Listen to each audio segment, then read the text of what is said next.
which is basically, well, let's see if it works out for him, right? I don't know. Maybe your approach is good for the Jewish people.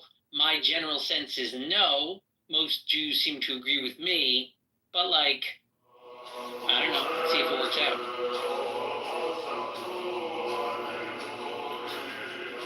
But mostly, my criticism of you is not your technique, your approach, your kind of emotional way to play into the discussion. It's more... I actually don't have an agenda, by the way. I'm not trying to convince anyone. I'm just here to block. I disagree, and it's really suspicious for anyone to claim they don't have an agenda. But regardless... I don't believe I can change people's minds. I'm just here to blow off steam and get some, know... That's irrelevant. Your desire to change people's minds is irrelevant. What I'm saying is my disdain for your position has nothing to do with the way you're feeling out, the way you want to talk. My problem is that it's stupid and dangerous, and that's how most people seem to be reacting to it. Okay. Thanks for sharing. Sure. The roast of Buttercup! I don't know, Daniel, do you find sort of this, I don't know if you hear this, I think there's a difference between the way Israelis talk about defend Israel and the way Americans defend Israel. Don't you think there's something a little crude and imbecilic about the way these sort of pro-Israel, rah-rah-rah cheerleaders from America, the way we speak about Israel is okay, this is the roast of Buttercup. Bread, where Mixed so very delicately told her that she's stupid and dangerous.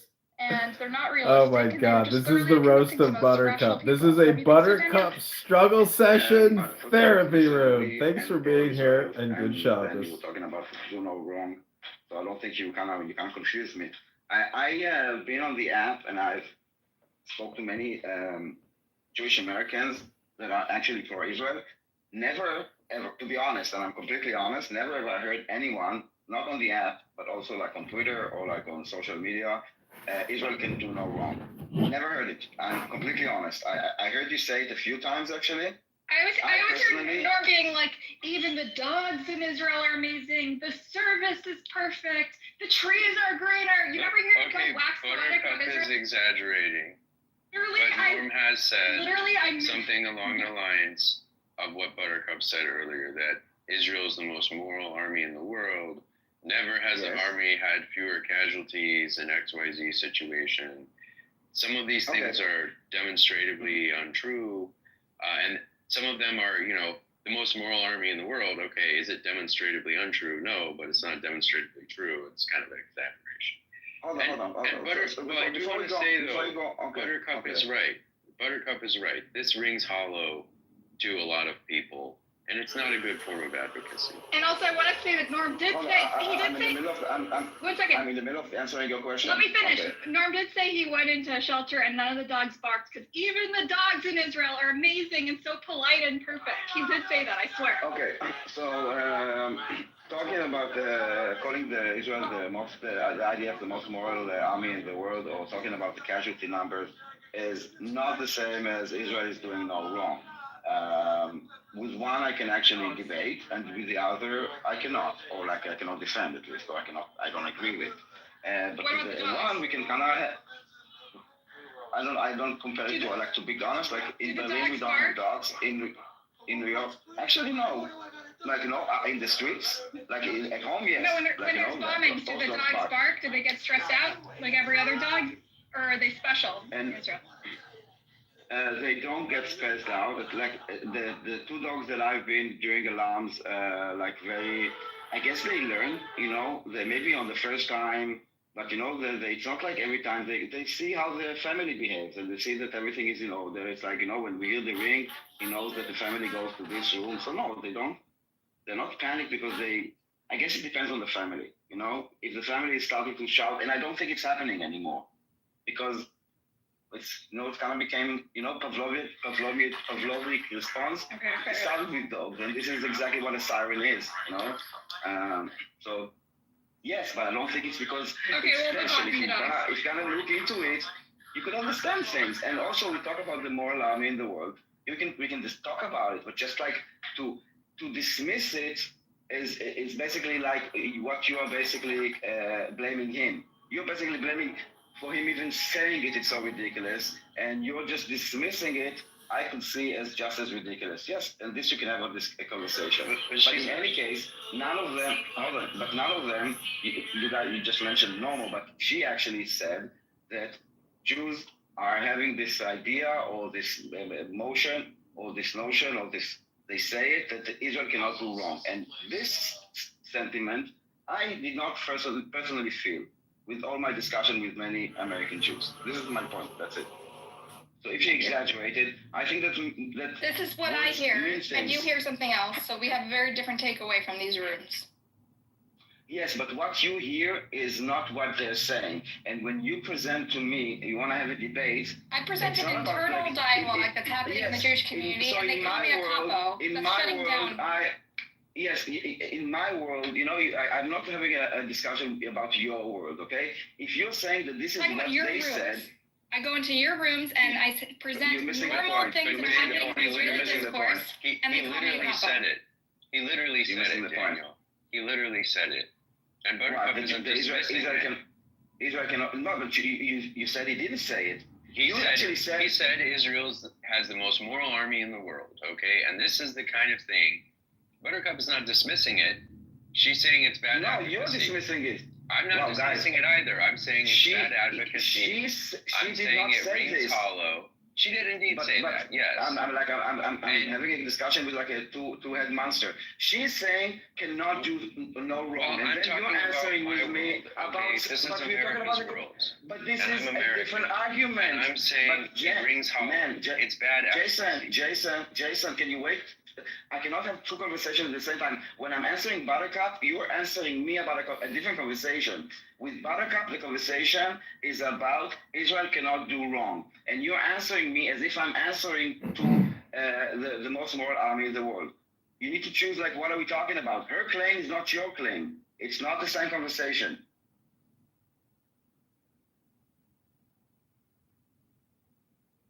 She made a range of claims. So anyway... No, she didn't say any of it. All right, let's get to the substance. Move on. It's really hard because you feel so you're good at multitasking. Try to talk to both of us. Come on. You asked a question. It's not a chaotic room. There's like two people in here. Just respond to me and then to him, okay? Chaotic. Start with me. There was a question at the beginning, and I already forgot it. It was whether or not Israel can do no wrong, or whether or not Israel has. No. I think what I said. I'll repeat it. I think this I remember. In your room, in your rooms, I try to present arguments. No, in the rooms. In the rooms. This is my room right now. No, I associate okay. you with Bibi Kapara and Harry and Norm and all those folks. In your world, I understand. I always need to understand that we're not talking about reality. We're talking about Clubhouse and the effective dialogue, right? Where I walk into the Bibi Kapara houses, which you're obviously in this corner most of the time, pretty much all the time. With Harry, with Norm. I need to stop you. Okay? There is one Jewish room usually, okay? We used to have back then, it was with Meir at Make Awareness Great Again. It's no longer there. There was the times that there was like Jeff, like it's not like you are there, okay? This is what we have, okay? This is what we have, one. And you see also that many times when you open a room, a lot of people shift to you. They're not like, we're not like, it's like it's Clubhouse. It's not like in many rooms, like two rooms, maybe one. Come on, stop making a big story over nothing. The Jewish room is clothing optional coffee. They say, Daniel. That's what the Jewish room is, clothing optional coffee.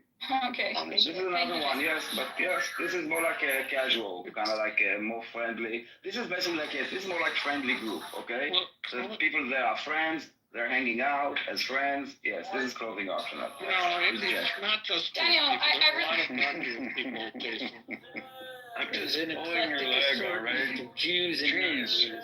God, you guys, it's like Nuremberg trials up here. Listen, Daniel. Following orders is no defense. Exaggerating in order to kind of make like weird claims. No, Daniel.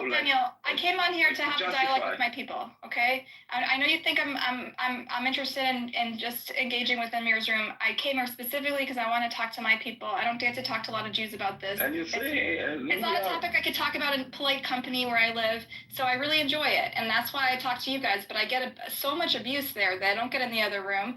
And I'm not saying that you represent all their views, but I'm just saying. But you know that you're. But all I'm doing is representing views that you know Israelis have too. You know? Yes. Listen, but you are on an audio app, okay? And people are using their voice, and you know that you say things in order sometimes to provoke. I mean, let's be honest. I mean, did you get the attention? Okay, you came to Clubhouse, I don't know, like a month ago. You're getting attention. You're opening room. You have confidence. Like, and yes, and you're the victim. But yes, the victim is the cow. Then you see, I don't know how many people are here right now. I mean, come on. How much is this? You want to talk to your people? Devin in the chat says he wants to be brought up, and he's kind of implying that you don't bring him up. So because he's annoying, but I'll bring him up if you really want to. He's annoying. Like he is a little annoying. Devin, no, he's not. All right, Devin, you want to come up? Where's Devin? All right, come on up, but just make your points.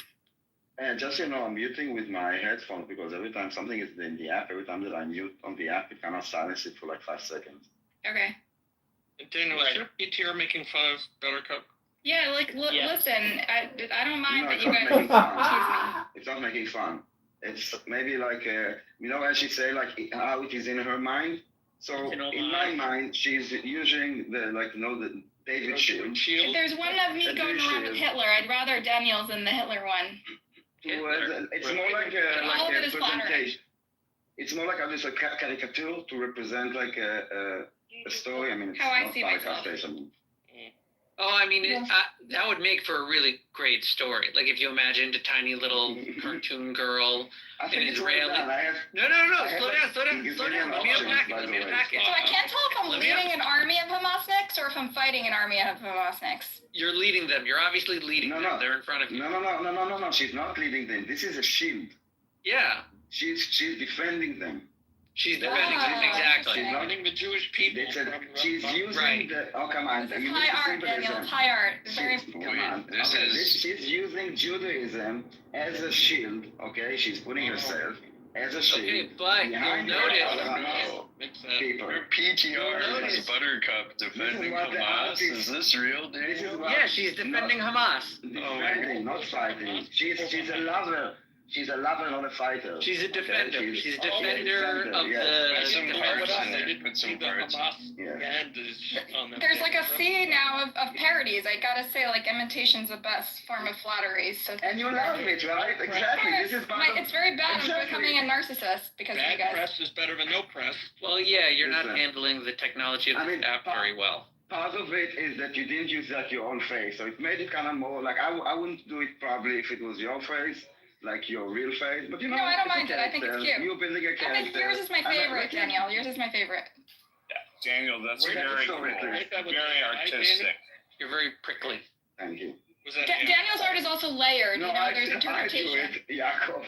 You're good. Wow, I didn't know you. No, come on. I didn't. Come on. No, of course AI. No, I don't know. You could be an artist in hiding. AI. Okay. AI. But how did you? But just so you know, like hair right in the band, like. I'm just gonna tell you like a hack, okay? You cannot tell him to put like a Hamas headband, okay? Right. I had to tell him a story that that she's defending them and they're wearing a green headband, like the color of her eyes, and to put like a bit like of white Arabic gibberish on them. You got it. I didn't know you could trick AI that way. PTR? Did you upload her PTR? Like, how did you get that face? I'll tell you, the effort you put into the AI generation of the image really shines through. Exactly. You see him a reference. I'm gonna try to do it because I asked ChatGPT to generate an image of Mojo Jojo from Powerpuff Girls with a star of David Shield with an IDF behind him. Right, nice. It said I can't help doing that. No, he would have to have a sword. He'd have to have a sword to complete the narrative. I'm gonna try to create a narrative and get that image. Yeah, she's a Like, superhero. he can throw like a Jewish star, like I'm too old. A 6-pointed star. Exactly. No, because I it wasn't like anything bad. She is like she's defending them. She's a superhero. She has a shield. You know, they It's like love this parody her. totally works, and it'll explain the whole conflict. Okay, I want to hear from Beatrice, because Beatrice is from Amir's room. I know her from there. What about And- Devin? You brought him up first. I don't know if I'll hear from Devin after, but Beatrice, I'm Benny Adam is interested. working on the project. I'm interested in I Beatrice actually- because you guys. I know The premise here is that me having this like nuanced view where I'm critical of Israel, but I also have deep affection for my Jewish people. They're saying it's bad for the overall. It's worse for the Jewish people than what the propagandists in Bibi Kapara's room do, where they just lie and deny and sugarcoat and fetishize Israel all day. So I'm curious, as an outsider who spends a lot of time in Amir's room, do you feel like what I'm doing is how does it shape the way you see Jewish people, Israel, the Jewish state? Beatrix, I'm curious of your view. So, I think you remember Buttercup. They were kind of like attacking you and calling you a Zionist, and I stood up for you and said, like, look, she might not understand certain things about Islam. But I don't get to really clarify my views a lot either. Like, the thing is, you don't even have to like Muslims, Buttercup. Like, you don't even have to really even like the Palestinians. You know, I do. I have no problem with I know. I'm not saying you don't. I'm not saying you don't. But I'm saying the way that they were kind of attacking you, because I told them, I was like, look, she was raised Jewish. She's not raised a Muslim. Why are you guys expecting her to know anything about Islam? When I was growing up, I didn't know anything about Islam. You know, like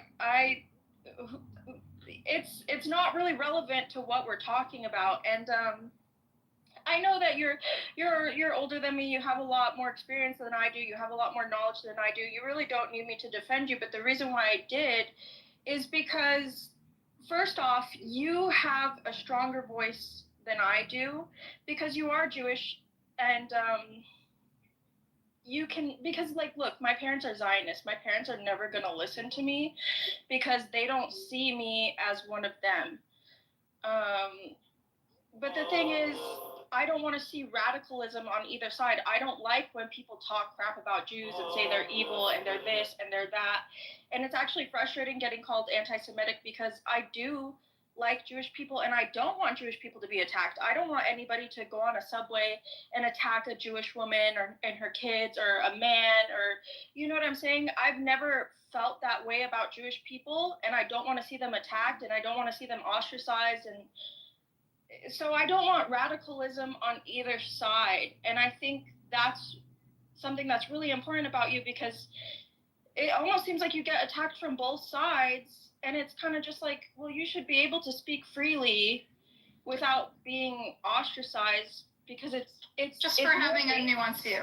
Yeah, it's way more dangerous, and it's not like we agree on everything. And who's more credible? Like, who sounds more credible, me or Bibi Kapara, who's just like, wow, they invented cherry tomatoes and they have the most I think you're a bit pushing it, like who sounds more credible, and you're using the word nuance, which I find very interesting.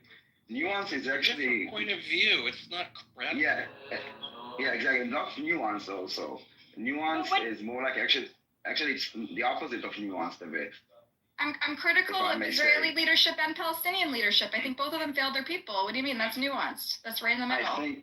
I think that you are coming with a specific agenda that is not about. I think both people deserve better leadership. How is that attacking anyone?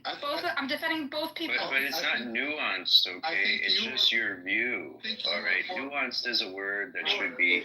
Women should not be allowed to use the word nuanced anymore. It should be illegal. No women use it. I think you are more credible because, given your position, you're not biased. You see what I'm saying? Like, you don't have a bias. You're bringing into consideration perspectives from both sides, so you will always be more credible. I'm also coming from a humanist perspective instead of a tribal perspective, which other people tend to come from. any other things why Buttercup thinks that she has a superior point of view? Humanistic, both sides. I don't know. She was born Muslim, so Everyone I'm for the people against governments. I hate power. Power needs to be able to account, Daniel. Why do you, no, this is not what different.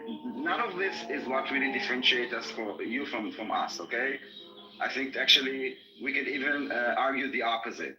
This is not the thing that Power is a dangerous thing. It's different easily with your. corrupted. That's the thing, you gaslight everyone that argues with you. But we agree with you. I mean, No, Daniel, you agree with me. That's not what J.B. Kapara thinks. No, You agree. no.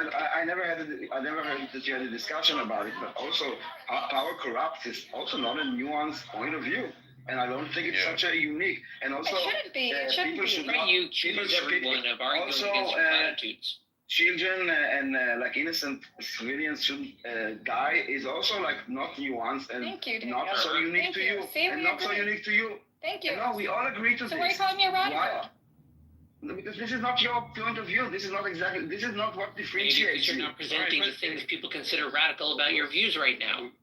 This is not what is radical. And more importantly, I think everyone's opinion is unique. That's why it's an opinion, it's not fact. But mine isn't. Yeah, I know, exactly.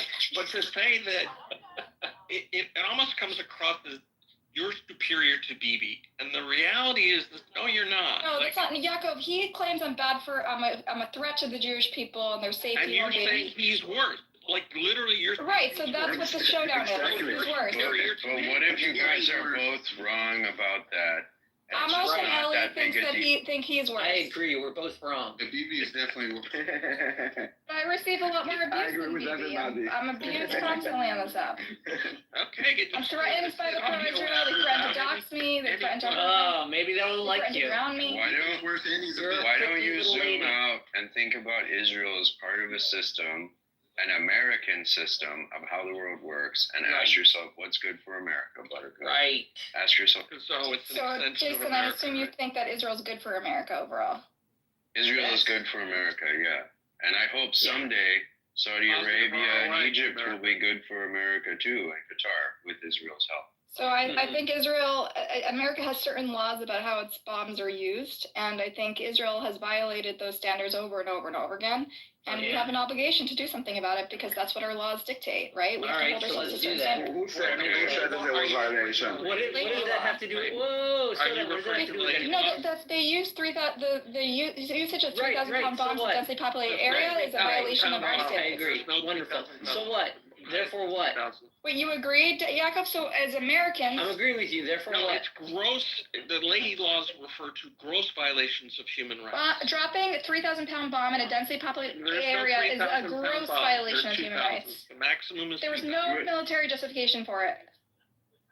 How do you know? Okay, are you a general? How do you know? 3,000 pound bombs wipe out a whole block. Okay, wonderful. Maybe maybe those are military necessity. They used a bomb and they broke a regulation. That's what you're saying? They used a bomb, we sold them, and they didn't use... They constantly break regulations with our bombs. Okay, fine. They constantly... That's wonderful. They constantly break regulations. Of course I should care. That feels like a problem that we Americans should leverage in diplomatic channels, no? Yes, and we're trying. So what does that have to do with whether or not... the Israelis... Hey, slow down. What does that have to do with the question we were discussing? Is Israel good for America? Israel's not good for America if it's using their bombs to commit war crimes. Who cares? We'll just leverage that in diplomacy, as you just said. Well, no. I'm saying you would prefer a greater Syria, perhaps? A larger Egypt? Perhaps Jordan? Is that who we should interact with? Buttercup, one thing they're asking you to do is consider the alternative. The alternative isn't Israel. The choices are not Israel is perfectly nice or Israel does bad things.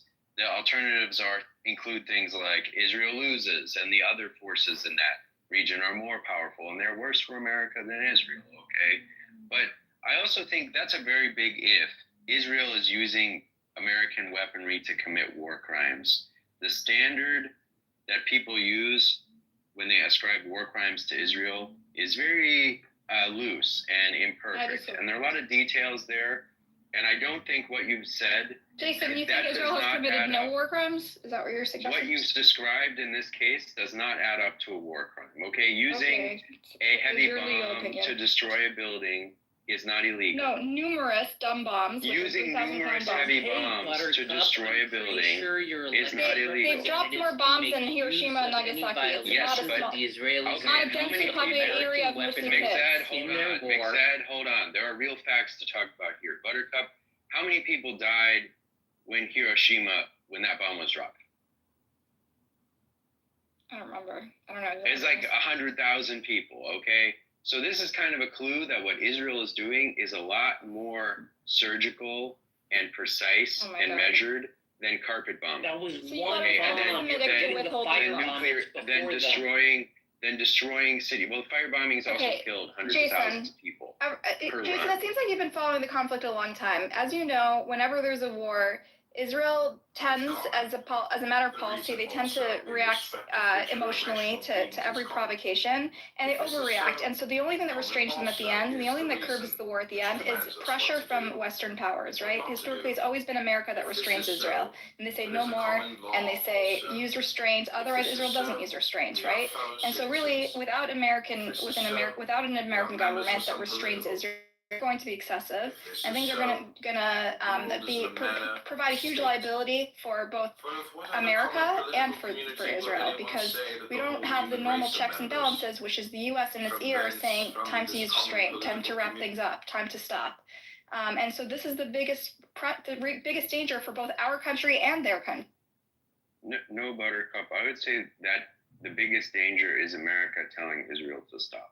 Israel has always told Israel to stop. Every war is stopped because America is in its ear.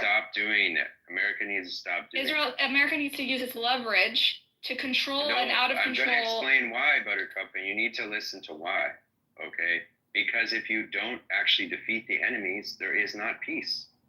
The Israeli military establishment thinks the enemy's been defeated. They've accomplished everything they can accomplish, and they're just killing more of their own soldiers now. It makes no sense ending or winning wars is not a decision of military authorities. Top Israeli generals disagree with you, Jason. It does not matter. That is not a decision that they get to make in any country, because they are subject to civilian authority, and military activity is an extension of political activity by other means. Okay, that's the Clausewitzian rule there. And in America also, they didn't want to drop the atomic bomb. In America, we didn't want to go for total victory in the Second World War. That was a political direction and requirement. And the reason generals don't make those decisions is because ultimately these things have to be decided on what's good for the country by civilian authorities, not by military authorities who are kind of technician. Okay, so they are allowed to have their own opinion. That doesn't make it right, and you can't quote it like it's the correct one, and the civilian authority's opinion is the wrong one. There's a reason that the civilian authorities are the leaders and the military authorities are not.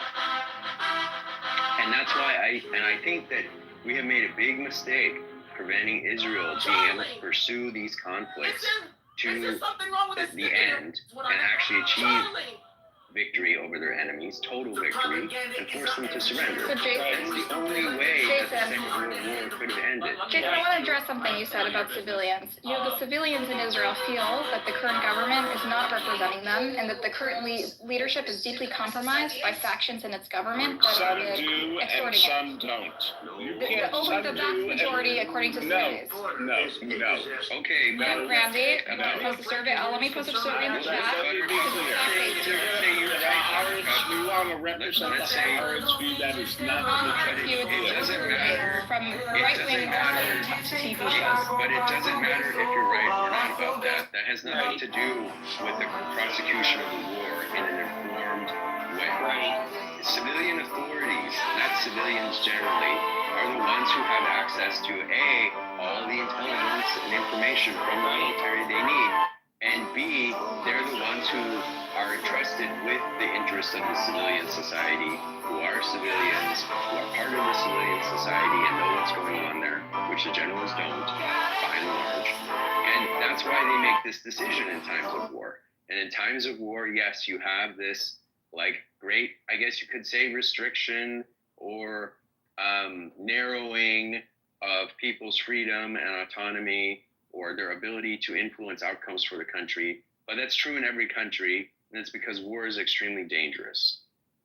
And what I disagree with you fundamentally about, Buttercup, is that the U.S. should not be telling Israel to knock off their war and not achieve total victory.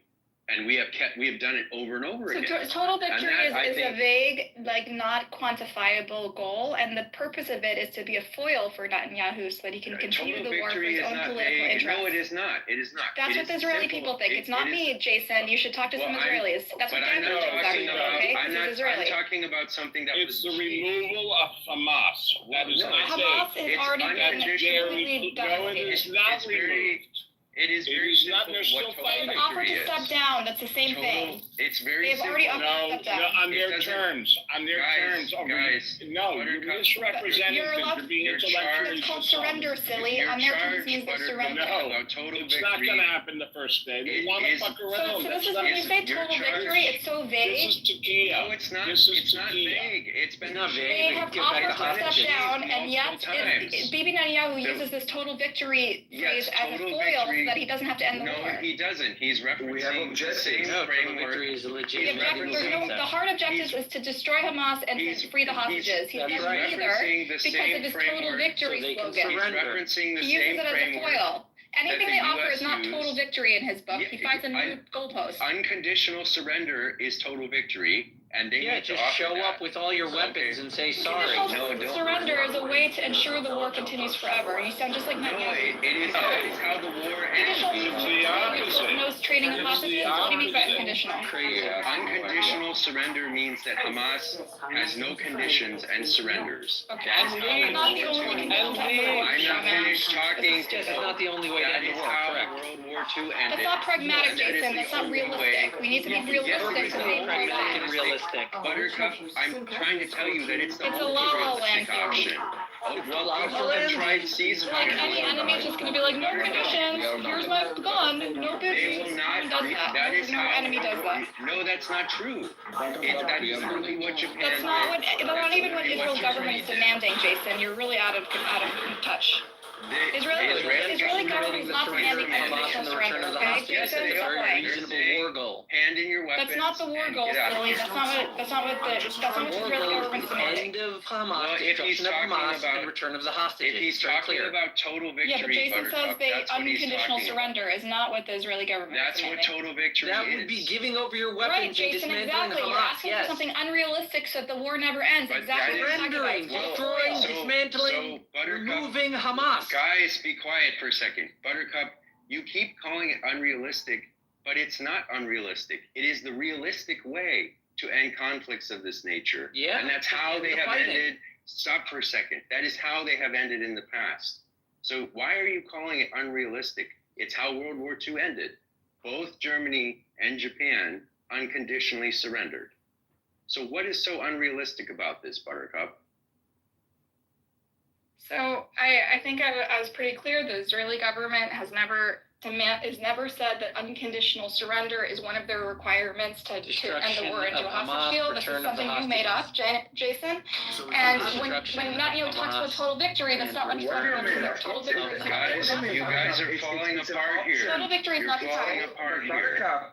Surrender is always an option. It's war. It's always. We don't need to say it.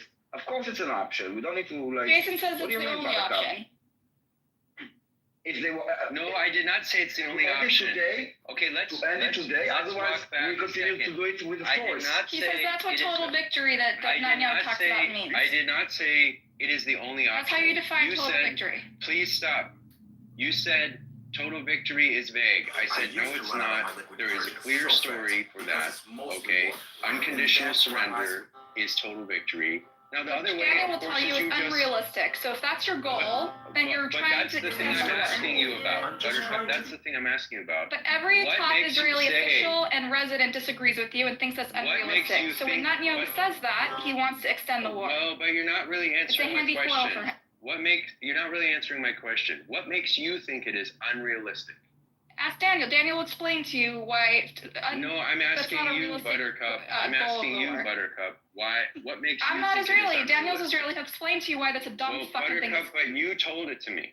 You said because I'm representing what Daniel said to me, okay? And he's Israeli, and he knows what the discourse is. And you clearly someone don't. Told you, someone you it trust. It sounds like you don't follow the discourse in Israel, honestly. Someone you trust. Yeah, someone you trust said that. No, it's because I follow news in Israel in Hebrew, so I know what's happening. Okay. No one is demanding that except you, just Jason from Pennsylvania or wherever you're from. You're saying it's unrealistic. Jason from Pennsylvania is fucking irrelevant, okay? I don't understand what is unrealistic about unconditional surrender. There's never been a demand of the Israeli government, not once. And if you followed the discourse in Israel, you would know that, Jason. What's unreal?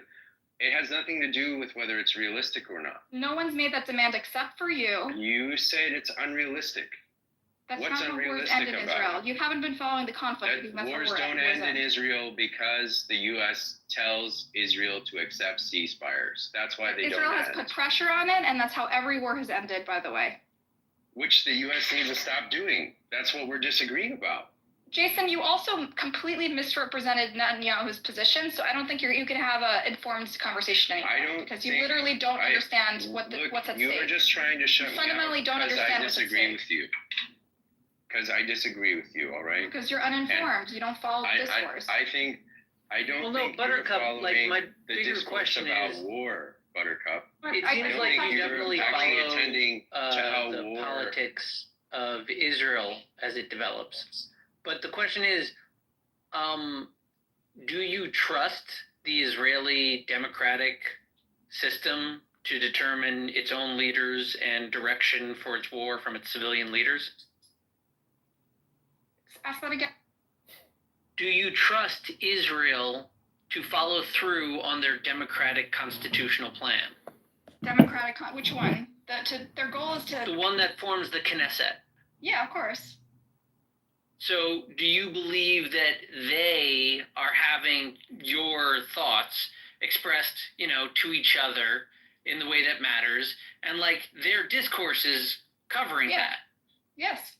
So then you would say it is important to preserve their ability to safely and freely discuss their views openly and express their political 100%. opinions. Yeah, of course. Which is why that's where it gets confusing, because you express their most hostile political views, the ones, and you express them in opposition to the state from outside of the state, when at the same time you're obviously grateful for the state they have, which allows them to have their heated political discourse.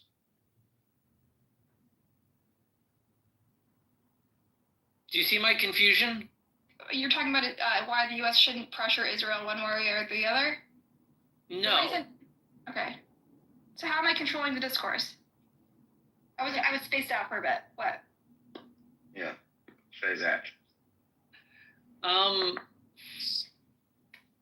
You want to repeat your question in a short version? Right. That's a fair point. Shorter version of the question. It seems like you trust the Israeli democratic process, but at the same time encourage those that would remove that process. Oh, you mean my idea for the binational state sometime in the future? Sure, change the current political system and the current rights that the people have. So I think a lot of Israelis, as you can see from the streets of Israel, don't think the current system is working from them, and they don't think it's sustainable.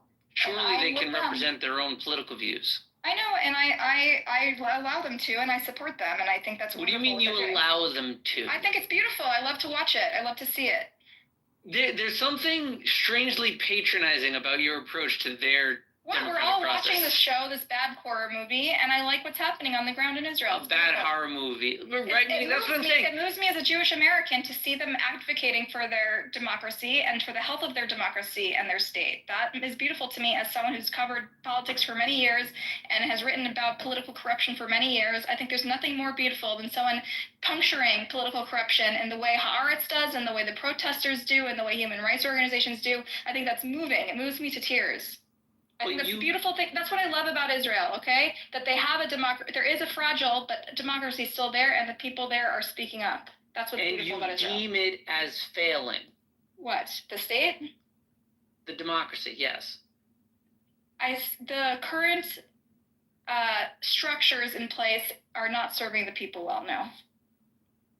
Because we have extreme political corruption on top, and we have a prime minister running a war that's deeply, deeply compromised from the far-right extremist factions of his government, because they extort him every time there's a chance to rescue the hostages, which defeats the morale of the Israeli people, the safety of the Israeli people, the confidence in their government. This is not serving Israeli democracy, and if you understood how governments work, you would get that. I absolutely understand how governments work, but that's why I keep questioning. Surely you concede all of the angles you've looked at the conflict, the Israelis are looking at as well, correct? 100%. I'm representing discourse in the Israeli public. Right, but shouldn't they be having that discourse amongst each other? They're literally having it. Why is that discourse relevant outside of Israel? Why is anything? One, for Americans in particular, we supply bombs for this war, and so we are responsible for how they're used. And my tax dollars pay for those bombs, and I have a say. But number two, for me, as a Jewish person, as a Jewish American, which you are too, our identities, to be Jewish in America, our identities, like it or not, whether it's positive or negative, have over the years become enmeshed with the Israeli state's well-being and what the Israeli state stands for. So it's hard not to have an emotional response to what we see happening there. When people die, when our people die in mass, it affects us, right? We feel it, even if we're not there. Well, I do. I don't know about you. And so if I think the state is causing the mass death of my people, yeah, that's really emotional for me. And I also have family there, by the way. So my family is personally affected. So if I could reword listen, my family lives in the South. If my sister's kids get kidnapped, now we have a government that will let them die, okay? This is not a country that I want my sister to live in. And she's stuck there. She's married to an Israeli. Her kids speak Hebrew. And this is the predicament she finds herself in. For her loyalty to the country, this is how they repay her. That if her kids get kidnapped, they say, let the hostages drop dead. We'll just bomb the negotiators. That's the country she lives in now. What does that do for the Israeli morale? What kind of democracy, what kind of Jewish refuge treats its citizens that way? Okay, so if I understand, you have two basic reasons. One, more emotional, that you have family there and you're concerned about the direction of the guidance of the state of Israel. And two, you're an American and your political power and voice is directed towards American action, which includes weapons which are utilized in Israel. So you're activating your political voice in parroting political discourse from the state of Israel, which is protected by its constitution and laws. Correct? Sure. Just seems like you should primarily protect the constitution, nation, and laws more than anything, I would think. Of Israel, it's not my job to protect it. I just have strong opinions about the way Israel's handling this war, given that its leadership is deeply compromised. Are you concerned that its leadership is compromised? As an American citizen who has concerns about the actions of Israel abroad, and as a Jew that lives in America, would you want to encourage, let's say you were in the CIA, right? Would you want a regime shift in Israel under your managing? No one's calling for an immediate. Listen, the Israeli people are fighting for new leadership. They're fighting for an end to the war. Yes or no? It's not my job to overthrow the government.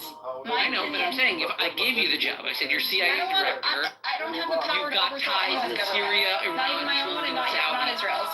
I don't have power to overthrow any governments. I know, but listen, you just said you have an opinion. You're voicing your political power right now as an American to prevent the sale of weapons to be used in an illegal genocide. And prevent my nephews and nieces from being kidnapped and left in captivity. What? And I also believe in general in the idea of a Jewish refuge, a state that's sustainable that doesn't result in bloodbath every couple years. That's what I believe. That's my deeply held belief. Great, that's wonderful. The CIA says that stuff all the time before they kill somebody. Okay, I don't know what you're talking about anymore. I'm not CIA. That's what I gave you. I gave the CIA powers to topple other governments. I said we need a new model that's sustainable. Remember, Iraq, Saddam Hussein?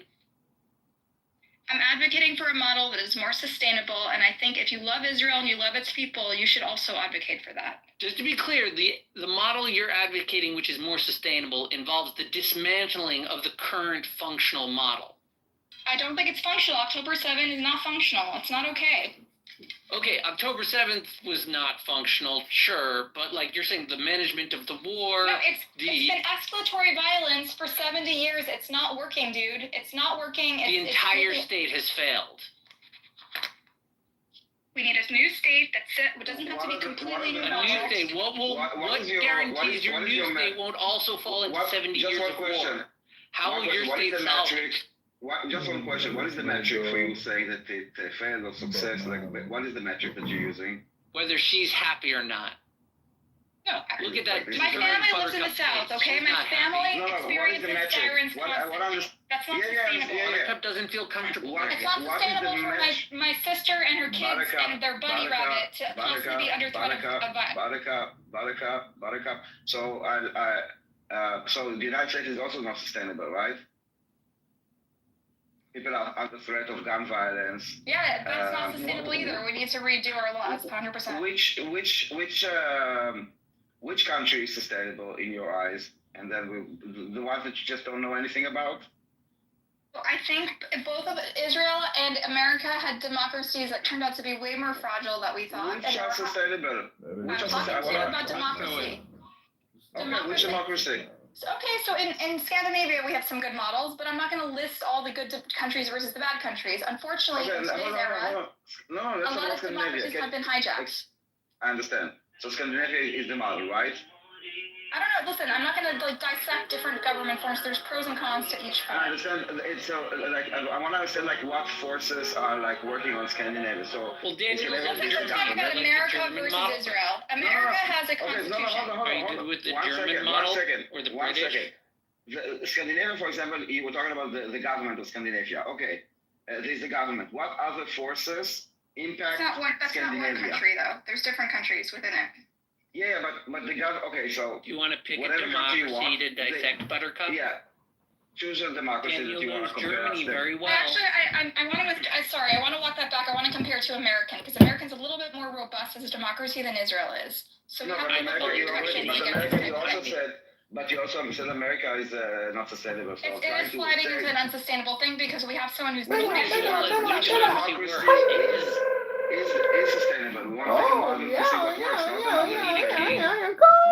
So I think the U.S. so far is holding up the democracy because there are certain protections. But we wanna save the shut down undemocratic things.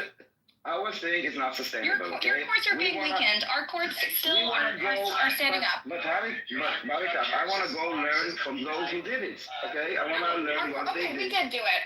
I take that back. America has courts are strong enough to resist the worst impulses of our fascist. People are dying there on the streets. People are being shot just for speaking. It's not sustainable. I would be afraid to just walk in some areas in the United States. Like I see those videos of people drugged on the streets. Right. Like I see the crimes, the gangs.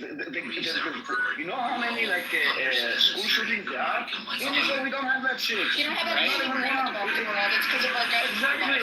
It's a failed democracy. Okay, well then that's your failure as a bad democracy. Okay, so exactly like America without the gun protection. You got to rewrite the Constitution, Buttercup, like you said. Compare to Israel without the conflict.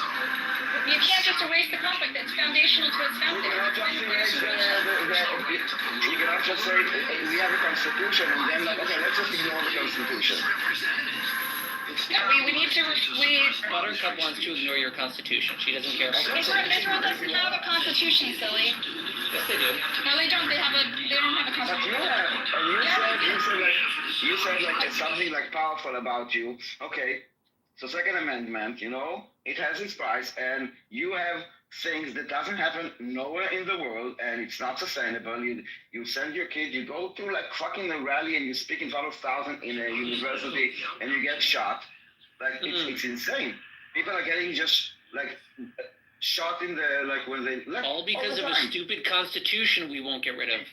Yes, exactly.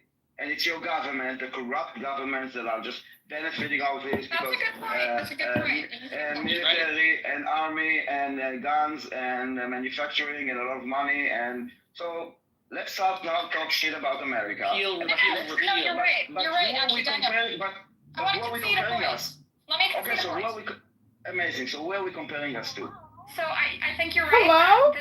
This era has taught us a lot about how fragile democracy and how it doesn't withhold. It can't stand up to fascists and dictators. Right. But you know what? We're learning from it, and that doesn't mean we shouldn't be in the streets demanding that the people's interests are represented above these like selfish, But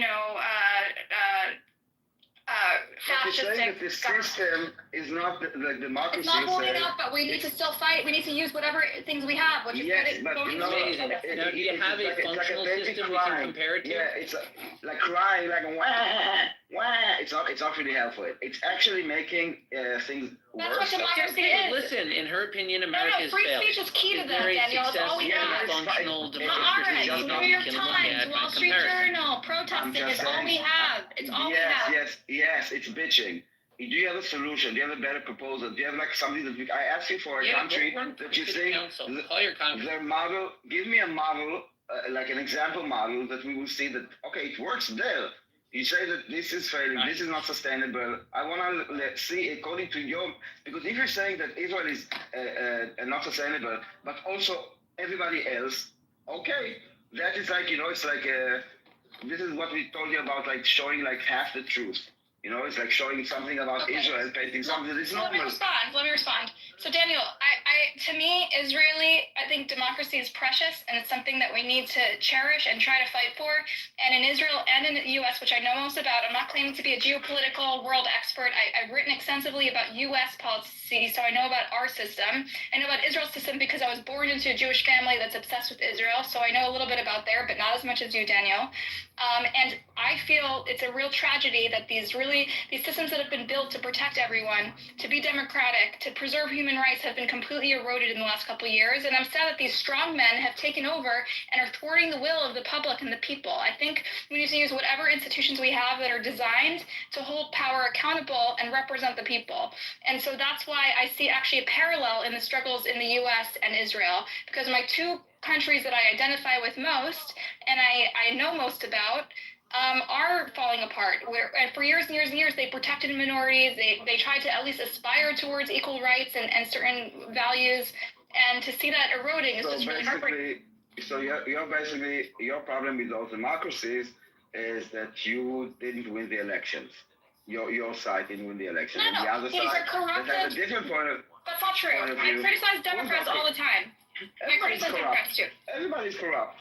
Okay. No, I know in Israel you don't have corruption laws, but in America we do have very strict. What do you mean we don't? What do you mean we don't have corruption laws? I know you guys think this is normal for politicians to be corrupt. What is Israel? What is Bibi now accused of? Do you corruption, know? but you guys think it's a joke. Hold on. You said like 5 seconds ago, you guys don't have corruption laws in Israel. You're claiming everyone's corrupt. Not in America. We don't believe in corrupt politicians. We prosecute them. We try to hold them to account. We have conflict of interest laws. You are very intense, and it's really hard to have a conversation. No, words matter, and I keep pointing it out to you. You said. I'm sorry. I'm reflecting what you said, which is who gives a shit. No, you said in Israel you don't have. Listen, I understand you have laws, but you guys think it's a joke. But you think it's a joke, Daniel, right? You don't care about that. I will not let it go because I understand that you yes, I know you have trials. I know there's anti-corruption laws, but you're undermining your own. I will have to put the mirror in your face. I will put the mirror in your face. You said in Israel you don't have corruption laws, but in the United States we do. No, I know you have laws. You're right. You're right. You do have corruption laws, but you, Daniel, don't give a shit about them. The corruption laws and their persecution is not. And your government is fighting to dismantle them. Hold on, you might be surprised, okay? But it doesn't really work whether Daniel agrees or not, and you actually don't know what I agree with or not, okay? I actually do think that corruption laws are very important, and I think that it's all about the law, it's about the investigation, first of all, okay? And what they're trying or not, the fact is that he is now on trial for corruption. That is the reality on the ground. While you say, and you come on stage here and saying, because Daniel, which never said it, doesn't think is laughing about it, whatever that means, that overrules the fact that these actually proceedings. You're right. You're correct. That the Prime Minister will go 4 times a week to trial on corruption. Boo-hoo what? I'm talking about you, Buttercup. The discussion that I'm having is about you. It's about the way that you present facts. I'm not sure if it's... I agree with you. I concede it. There are laws, but you dismiss them. You say every politician is corrupt, and I disagree with that. I think it's not to be that way. No, I didn't say every politician. I said they're all corrupt, okay? Meaning like both Republicans and Democrats. I didn't say that everybody is corrupted. Power does corrupt, okay? Politics is a lot about... Which is why you need free press, free speech. Yes, and we do have free press and free speech. Right? So why are you... In Israel. All I'm hearing is expressing it, and you're calling me a capo. I tell you what, first of all, I take back the capo. Thank you. You all heard it. Less about you, more about, I think that the word is... as I tell you, words have meaning, and and this is the... like 80% of why, but also I know that offended you, maybe, so I take it back. Thank you. But I lost the job, so. Right, we were talking about corruption and whether it's a problem in Israel and whether you're concerned about it. No, I'm saying it's a problem in general, and sometimes like it's also about how much you fund like those units in the police. Look at Qatargate. You think that kind of person should be running a war involves Qatar as one of the parties, negotiating parties that we just bombed? Like, how does that serve Israeli people to have like this massive bribery scandal in the prime minister's office while you're prosecuting a war against Hamas that involves negotiators from Qatar? How does that benefit Israel?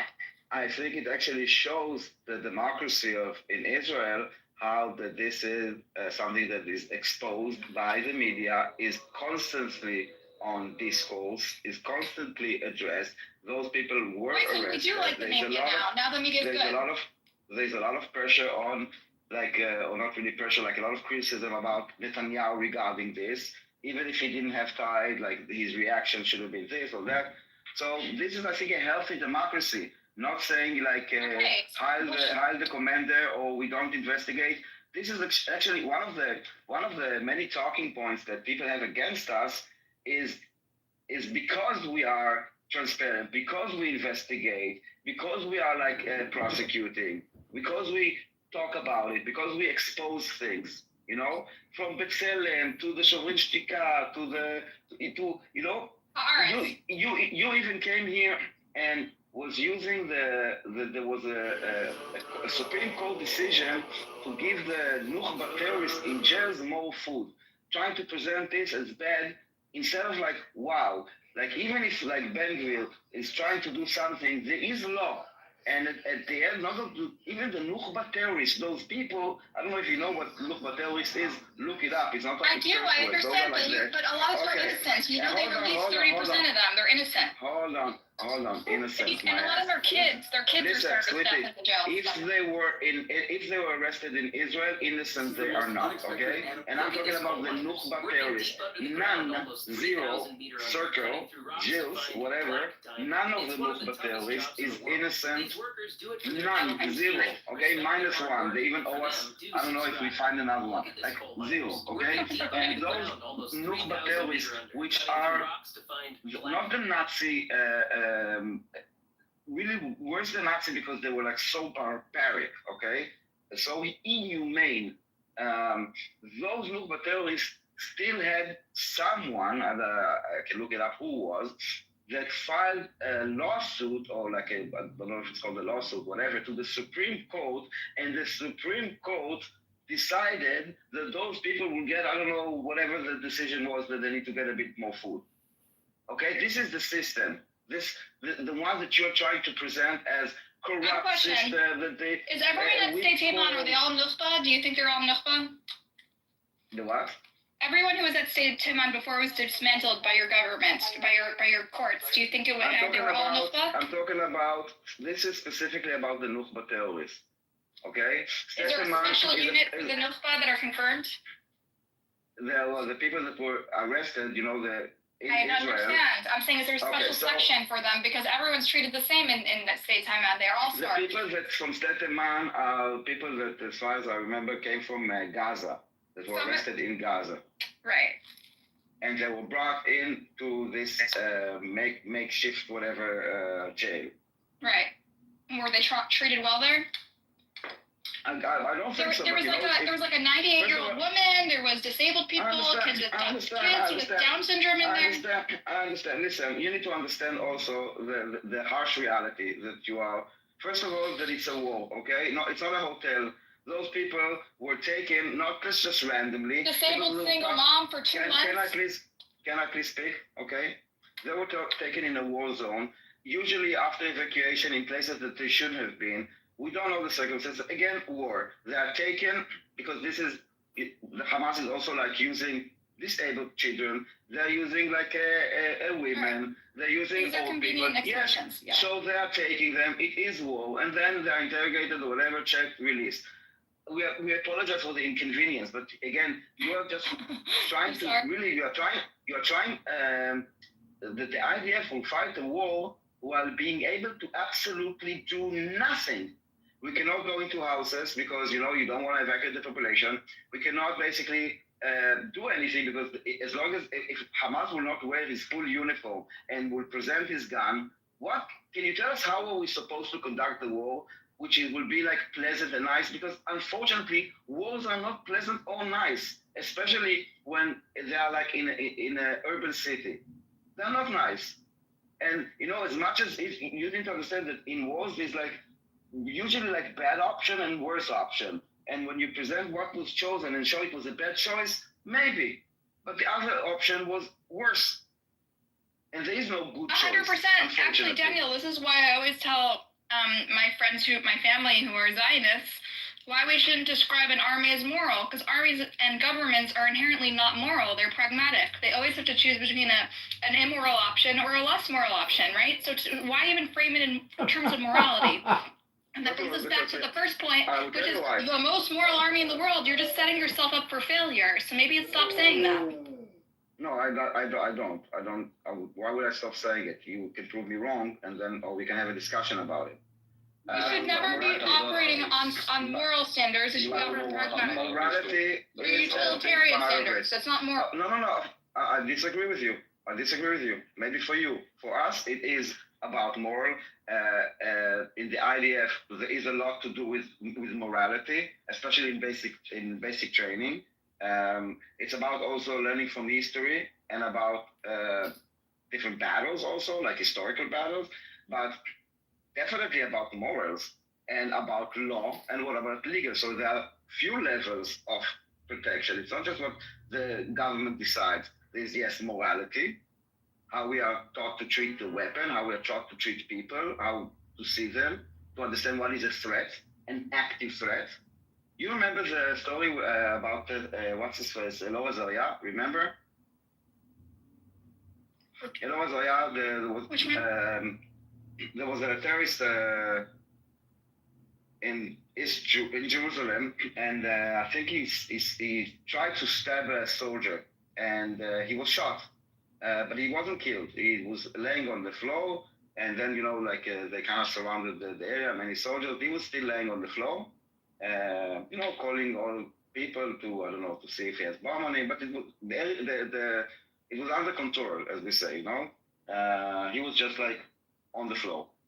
And then, 11 minutes later, this soldier shot him. And he said, he moved. I thought he would operate whatever. And he was basically taken to trial because at that point he was not, yes, he was a terrorist, yes, he tried to kill someone, but he was not posing a threat anymore at that point. And this is why the boy went to trial and then he went went to jail. Yes, there were people that were crying about why you prosecute. Maybe, it's good. There were voices saying that it's a good thing. should have signed No, I their name in remember the that Geneva Convention. trial. I remember that incident. I have seen that And there were incident. a lot- Should have signed their name in the Geneva Convention. And I've seen his trial also. So, All right, one at a time, one at a time. so let me just land, okay? I understand that I spoke too much. I will let them guys speak. So yes, I didn't notice that you came. I thought I was talking only to Baraka. So morality has a lot to do with it, and then there's law. Like the army has a legal system, and also the country has a legal system, and then there's also the government. It's not just like one player. Now, shut up. Good chick, suck my dick. Daniel. Mr. Mayfield.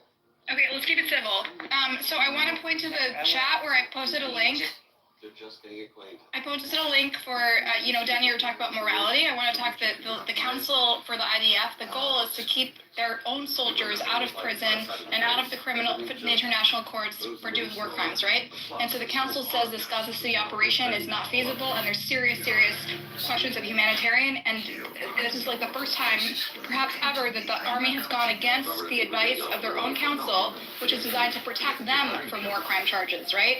So we're talking about the most moral in the world. Where is that getting you, okay? You don't even follow the advice for what's ethical and moral of your own. The IDF doesn't follow the advice of its own ethical council, and legal council.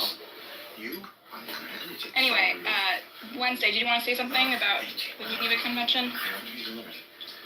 Hold on, there's a helicopter going by. Is that what it is? Or, We've also lost Daniel, you have thoughts on the fact that Israel is defying the advice of its own legal counsel? Let's just call On transparency, look, I think start with the word report claims. So I stopped, I tell you how I think in general, okay?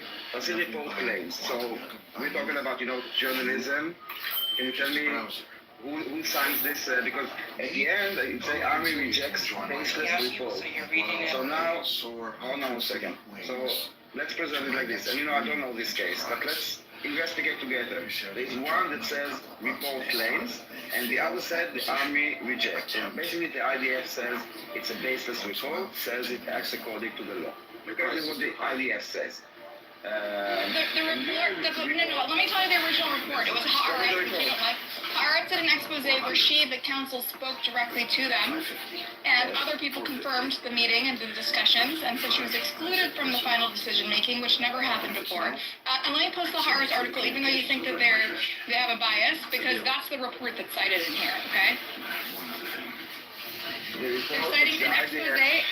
It was like an exclusive that included quotes from this woman who is the official counsel for the IDF, that they decided to go ignore her, exclude her from the meeting. She confirms it. She expressed her opinion multiple times, and the IDF, they excluded her from the final decision-making meeting, which is unprecedented, and decided to go ahead with this operation that she said is not possible because there's no hospital beds left in where they're being transferred to, and it's going to create a humanitarian catastrophe, and she can't shield soldiers from charges of war crimes. And so she gave them advice, and they went ahead and excluded her from it, and she, even after they did that, she wrote them another letter saying, this is my professional opinion, and it's not changed. And they did it anyway, and so now they're pretty much intentionally defying their own legal counsel, which is designed to protect them and your nephews that are in the army right now. Not to get personal. Personal. She calls women every kind of nasty things in the world. Before I leave, What? what would you have paid? I know, it's hard. You don't believe No, I didn't understand what you said.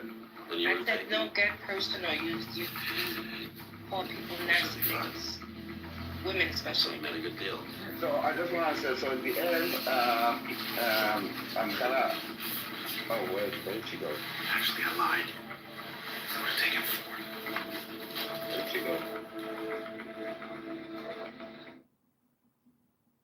A palace cat. Solitary and secretive. Yeah, maybe She's she actually one of the world's smallest Yeah, wild batteries. cats. Oh, Daniel, and a you colonized the room. hunter. Good He's job. got the longest and densest fur of any cat on Earth.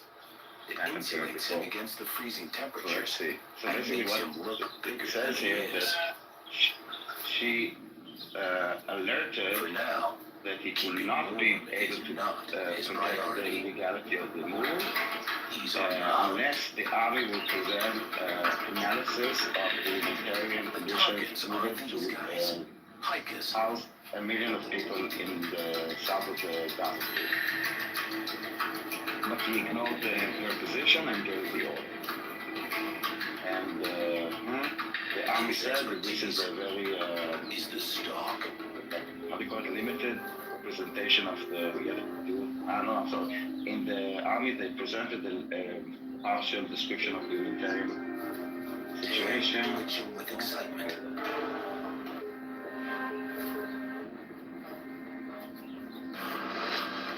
Inches closer.